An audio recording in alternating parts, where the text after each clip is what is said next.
j'espère que vous allez bien. Aujourd'hui je vous retrouve pour vous parler d'un livre au titre un peu énigmatique, en tout cas moi il m'a intrigué. Mentir n'est pas trahir. Tout à fait. D'Angela Hutt, l'anglais c'est toujours pas ça, aux éditions Quai Voltaire. Mentir n'est pas trahir. Kezako. Ça m'a intrigué quand je l'ai vu, c'était à la bibliothèque, comme ça vous pouvez le voir d'une nouveauté. Sauf que l'intrigue, beaucoup moins. Je vous explique. Le personnage principal s'appelle Gladwin. C'est un homme dans la quarantaine, cinquantaine qui est en ménage, qui est marié avec sa femme et il a un enfant Tom. C'est un peu le couple parfait. Enfin, il est heureux en ménage, tout se passe bien, c'est la routine. Il y a quelque chose de très réconfortant dans sa routine, c'est ce qu'il aime. Sa femme, bon, elle est parfaite. Elle donne des cours, mais aussi elle s'occupe du foyer. Très bien, tout va bien. Le seul point de discorde qui existe entre eux deux, c'est juste que sa femme n'a jamais voulu repartir dans la région d'origine de son mari, à savoir dans les côtes de la mer d'Angleterre.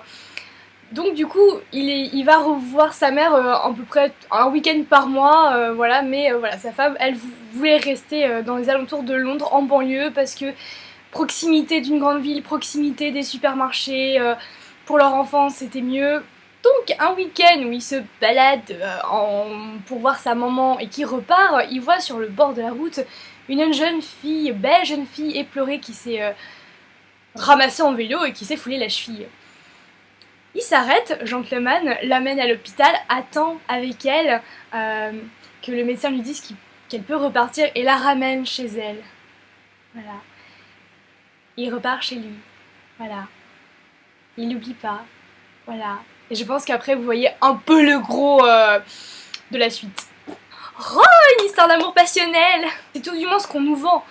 Avec ce triangle amoureux entre l'adultère et son couple, son ménage, son mariage, il est quand même heureux.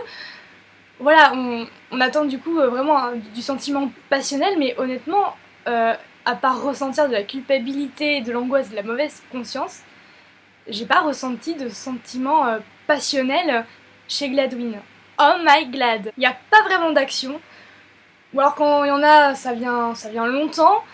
Du coup, le rythme est assez inégal, et je trouve les personnages mous. Pour le protagoniste, c'est embêtant. C'est plutôt dans le sens où l'intrigue est prévisible. Oui, on va assister à la scène où les deux femmes vont se rencontrer sans le savoir. Oui, il va à un moment donné se faire gauler par sa femme dans le sens où, en fait, elle trouve un gant de toilette qui ne lui appartient pas. Elle le sait parce qu'elle est très maniaque des couleurs. Et du coup, elle va soupçonner quelque chose, mais il va s'en sortir. Et elle va oublier ses soupçons.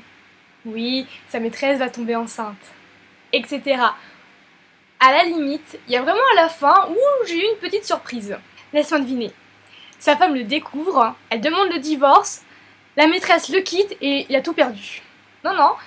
Quand il dit tout à sa maîtresse parce que, bon, elle commence à être enceinte et au bout de 5 mois, il se dit ça serait peut-être bien que je lui dise que je suis mariée, que j'ai un gosse et tout se passe bien dans mon mariage. Alors, elle s'énerve pour la forme, mais elle lui pardonne. La conne! Si vous voulez pas vous faire spoiler, n'écoutez pas du tout ce que je vais dire là tout de suite.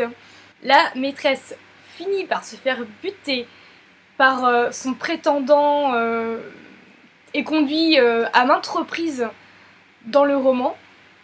Donc elle se fait buter par lui, il prend l'enfant avec lui, il va se rendre à la police et il s'accuse.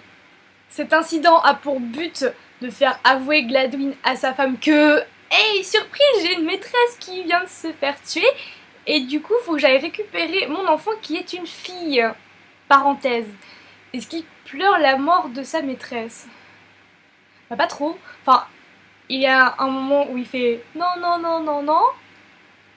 Il a 2-3 larmes et après c'est faut que j'avoue toi ma femme, j'ai une fille, faut que je la récupère.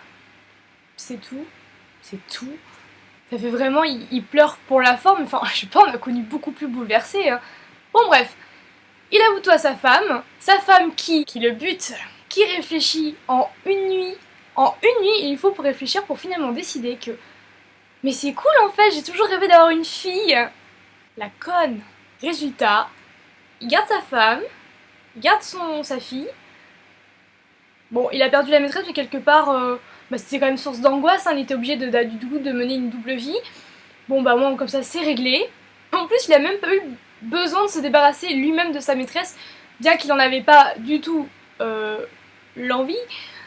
Peut-être qu'à un moment donné ça serait arrivé, mais en tout cas à un moment donné ça coince quand même d'avoir une double vie. Donc voilà, c'est un peu aller dans un plateau d'argent quoi, je veux dire, ça y est elle est morte, liberté. Ouais, il y a sûrement complot entre lui et l'assassin. Je sais pas, mais moi j'ai un peu l'impression de me faire avoir sur ce coup-là. Surtout, chose que j'ai point dit, mais donc Gladwin et sa femme ont donc un fils Tom. Donc au moment où il lui avoue, elle pourrait lui dire je demande le divorce parce que quelque part on s'y attend. Donc moi personnellement je réagis comme ça. Et il n'y a même pas cet argument de ils peuvent rester pour leur enfant commun. Alors Tom jamais vient dans la discussion quoi. C'est on l'oublie, il sert en fait à rien. C'est fou.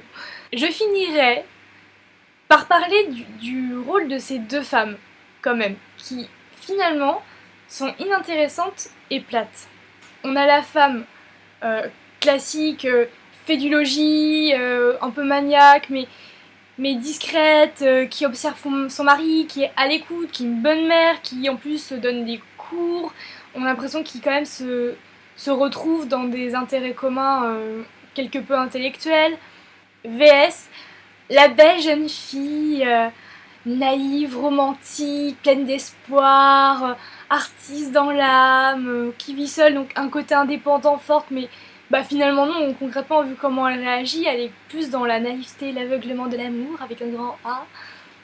Surtout que elle pourrait se douter qu'il est marié, qu'il a une vie, mais non, elle voit pas ses finales, à part juste s'apitoyer un peu sur son sort et à se dire non mais je vais pas l'embêter quand même, le pauvre. Moi j'ai l'impression que, vu comment elles sont ces deux personnages, ces deux femmes, je peux limite comprendre un peu l'absence de sentiment du personnage, de Gladwin envers justement ces deux femmes. On a l'impression qu'il est avec sa femme pour vraiment un côté rationnel, c'est confortable, c'est la routine. Il y a eu coup de foudre au début, mais là c'est vraiment le côté vraiment cocooning, confort, rassurant, il la quittera jamais, parce que ça s'est installé, c'est comme ça, c'est l'habitude. Et de l'autre côté, il y a sa maîtresse pour qui il éprouve, à mon sens, juste du désir physique, charnel. Peut-être qu'elle doit lui plaire aussi un peu dans la personnalité, mais je trouve que finalement sa personnalité elle est tellement pas développée que limite ça peut justifier le pourquoi il n'y a pas de vraie déclaration, il n'y a pas de vraie passion. Je pense que vous l'avez compris, c'est pas du tout la lecture qui m'a fait battre mon petit cœur. Et pourtant c'est dommage parce que le titre avait l'air intéressant. Je voulais savoir mentir n'est pas trahir. Kezako. Mentir n'est pas trahir. Oui, c'est intéressant cette philosophie et je voulais vraiment voir ça développé dedans. Et à la place, j'ai eu un espèce de triangle amoureux raté, même pas un essai sur l'infidélité. J'ai rien appris avec. N'hésitez pas à venir commenter si vous l'avez lu et que vous l'avez bien aimé. Venez m'en parler si ça vous a peut-être donné envie ou pas, vu ce que j'en ai dit. N'hésitez pas à le dire, on peut aussi parler de la chaleur, de l'été. Je cherche un peu des romans justement d'été qu'on peut amener dans sa valise. Celui-là, Nine. Je vous souhaite de très très bonnes lectures. Je vous dis à bientôt et je vous fais des gros bisous.